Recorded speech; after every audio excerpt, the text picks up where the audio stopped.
राज्याचे कृषी मंत्री दत्तात्रय भरणे यांना काळे झेंडे दाखवण्यात आलेले आहेत।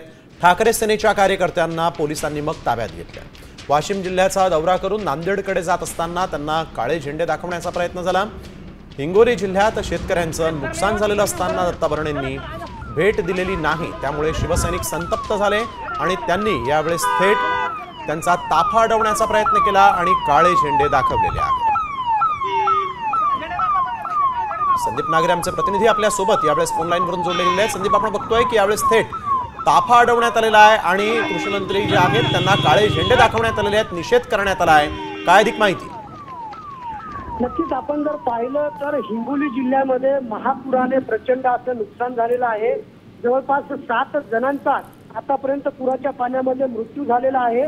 मात्र अशी परिस्थिती असताना राज्याच्या कृषी मंत्र्यांनी हिंगोली जिल्हा दौरा टाळलेला आहे, या भागाची पाहणी करण्याचं टाळलेलं आहे आणि त्यामुळं शिवसेनेचे पदाधिकारी वसीम देशमुख यांनी शिवसैनिकांना घेऊन हैदराबाद अकोला राष्ट्रीय महामार्गावरील कनेरगाव माळहिवरा परिसरामध्ये कृषी मंत्री दत्ता भरणेंना काळे झेंडे दाखवलेत। मात्र अचानक घडलेल्या या आंदोलनानंतर पोलिसांची चांगली धावपळ उडाली आणि आता पोलिसांनी या सगळ्या उद्धव बाळासाहेब ठाकरे शिवसेनेच्या पदाधिकाऱ्यांना ताब्यात घेतलेला आहे।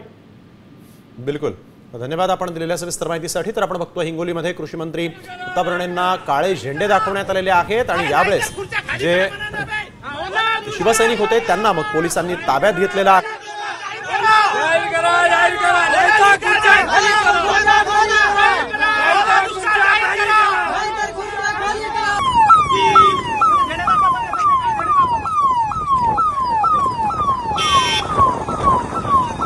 आता isakal.com आहे देशातील नंबर 1 ची मराठी न्यूज वेबसाईट। प्रत्येक अपडेटसाठी isakal.com ला नक्की भेट द्या।